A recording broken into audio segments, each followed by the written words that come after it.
On today's episode of Watch JR Go, we're back with my 1995 Cobra Mustang that I bought for only $3,000, and today we're gonna try to fix one of the most important parts of the car.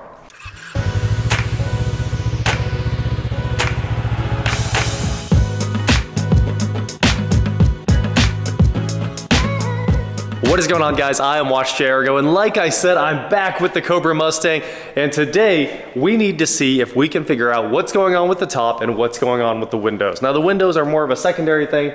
The main thing is, why doesn't the top run automatically? We did try that in the first video. I showed you guys that. We pushed the button, nothing happened, and eventually we just flipped the latches and pushed the top back, and it fell right back like it was a Miata. Now, Miatas don't have a power top. It turns out Mustangs do, and the top is driven by a hydraulic system. Now, not a hydraulic system like a Mercedes would have with, like, you know, 5 cylinders, maybe 6 cylinders. They do crazy stuff. Tons and tons of lines, you know, lines that can get bent because they run through all the different parts where the tops fold back on themselves. A lot of those German convertibles are crazy complicated.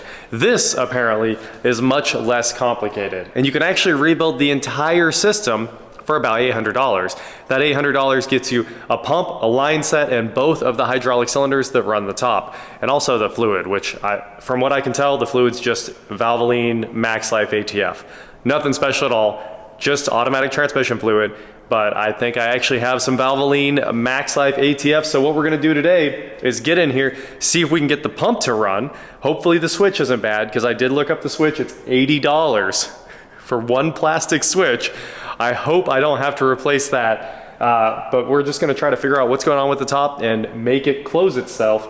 It is the middle of winter, and having the top close itself is pretty important. I mean, you could just leave it up, but right now it's down and I want it to close automatically. So let's go try to figure this out. We already have some cool updates to the car, and that is the fact that we've got new remotes now. So lock, unlock, unlock twice, trunk, everything works. And let's put the key in here and see if we can make the top run. So this is the convertible top switch. Beside the fog light switch, all the writing has worn off of it. Apparently it was actually used a lot, which I think is kind of weird. I don't see most convertible tops getting used that often, but let's hit it and figure out what happens. Unfortunately, I don't know which way is up or down. I'm gonna assume up is the raised part of the switch.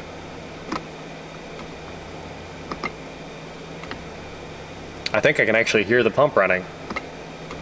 There's a slight extra vibration to the car. Can you guys hear it? If the fans would shut off on this car, it definitely has a bad fan module. Apparently that's very common. The fan module, when it fails by locking the fans on. So as soon as the key turns on, the E-fans start running. So it's tough to hear, but I think it's running. Let's go try to find this pump and see if we can find any obvious problems in the back. In the trunk of the SVT, we still need struts, and we still need to clean out all of this. So I'm gonna get the vacuum right now, clean the trash out of here, and let's also pull out the carpet. And pull out the spare tire cover that is absolutely ruined. And we haven't found a single thing other than a bunch of dirt and a spot where the spare tire should be. Now I guess we start pulling the sides out of the trunk here. Well, it's certainly not perfect, but it is 100 times better. I got basically all of the dirt out of here. This needs pressure washed out and brushed. But we will get to detailing it another day. Right now, we're just trying to get all the main dirt out of this trunk so we can pop off all of the plastics and the trunk liner. So let's grab a trim tool and start ripping. This new Temu trim tool is like my favorite one for some reason. It keeps working. It worked on the Escalade all day yesterday. It's working great on the Mustang. It just has the perfect bend in it. All right, we got the first part of the liner out of the trunk. These are huge pieces in the Mustang. And now that should make it easier for us to get the sides out of here. I don't think there's too much holding this in. Maybe a couple clips. It looks like these clips along the top might need to come first. But after that, this should just rip right out. And we already found it. The only thing you actually have to pop off to get to the pump, which is right down there, if you guys can see it, between these two amplifiers. You just have to pop off the 3, it looks like it's supposed to have like 5 clips that hold on the front piece, and that's it. So the sides can definitely come out easily now.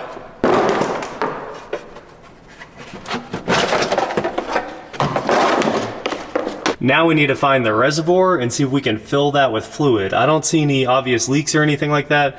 So let's start by trying to put some fluid in this just to see if maybe it's out. I went ahead and manually pulled the top back up so it's off of this so we can actually see what we're working with here. The hydraulic pump was not even sitting in its mounts. It was just kind of close to the mounts. So it looks to me like you pop off that right there. This it's got a crush washer on it and basically a drain plug.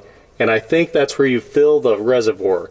So I'm gonna go ahead and get that off there right now and see if we can see any oil in there, and if there's not, we'll put some in it and see if it starts responding. All you actually have to do to fill this, don't mess with the plug at all there, because it's what holds the reservoir on from what I can tell.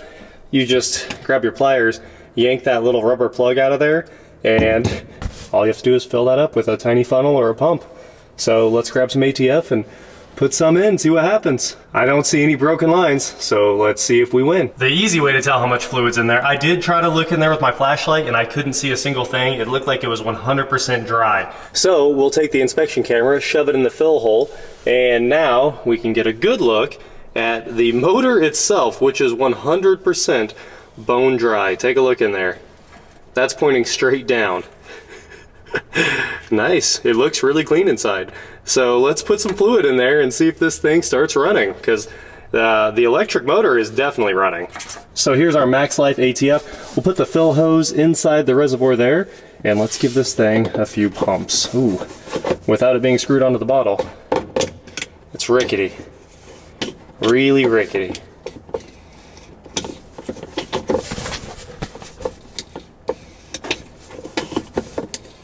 Moment of truth, we've got, I don't know, 10 pumps in there, which is quite a bit of fluid. And we obviously will need to run a bunch of it into the pump and into the hydraulic system if it's dry. So, here we go.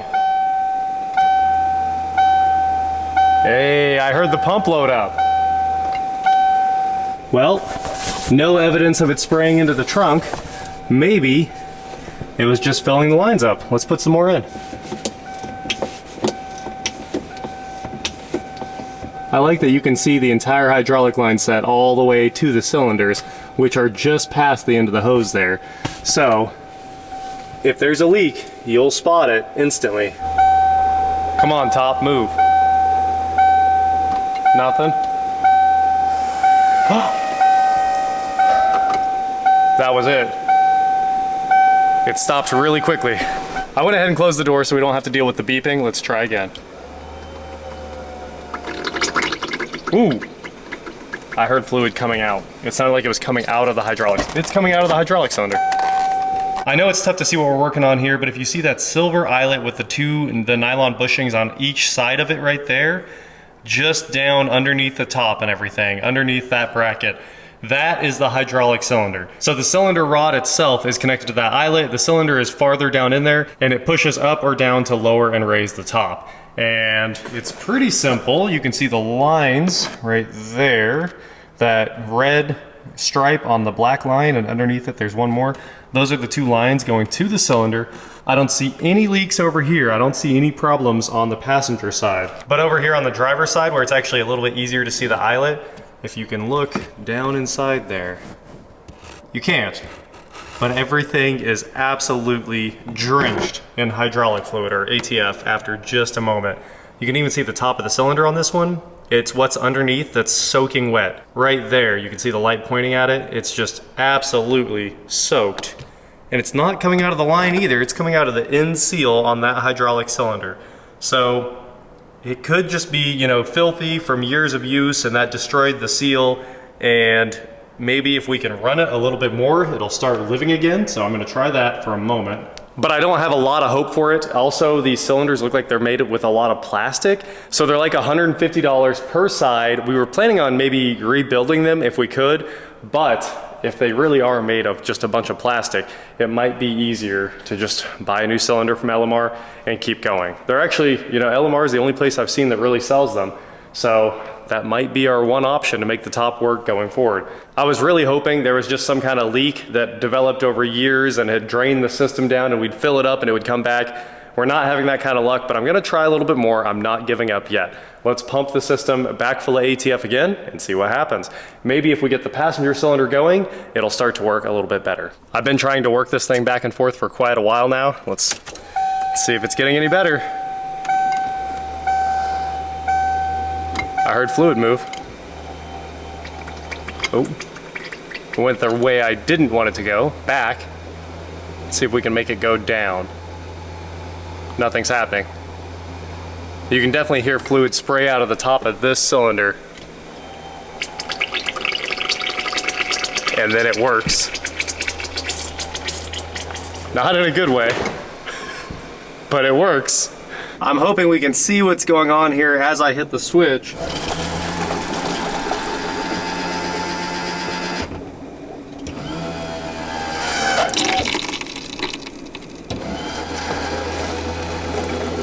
I think this is as good as we're gonna get for the day.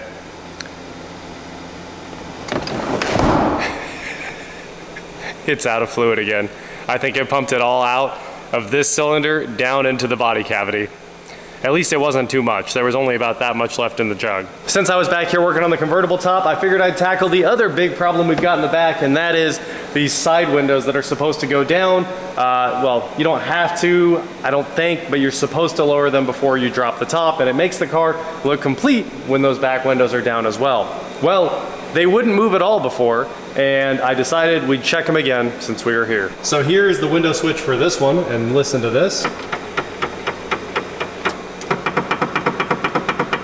It must have a cable drive or some kind of plastic gear that's back there spinning around. And then this one, exactly the same, but lower. You can hear it in there flopping. So I lowered it down, and now I have to lift it back up. I'm really not sure how this car got to a state where this much stuff in the back is broken. Both back windows and the top, that is pretty ridiculous if you ask me. Whoever drove this must have lowered the top and raised it every single time they took it out to drive it to put their 200,000 miles on the car. It had to have been used a lot to be this worn out. So I guess I'm gonna go see what these motors cost and make sure I know what that cylinder costs, and I didn't see any leaks over there, so I'm assuming that this is the only cylinder that's a problem. But it's a hydraulic system and it's just run on T's. If you guys noticed on the motor, there's two hoses coming from each side of the motor.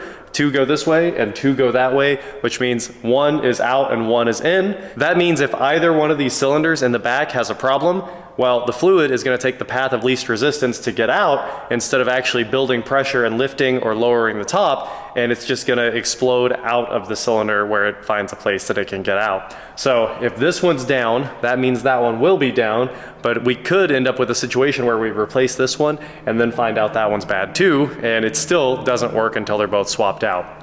And it looks like you have to tear the entire back of the car down to change it. Luckily, with the windows being bad too, it's kind of a 2-for-1. So I think you take out the seat, take out all this trim on both sides, and then after you get all this out, you could take out the window motors and the cylinders and do some switcheroos. So I think that's what we're gonna have to do.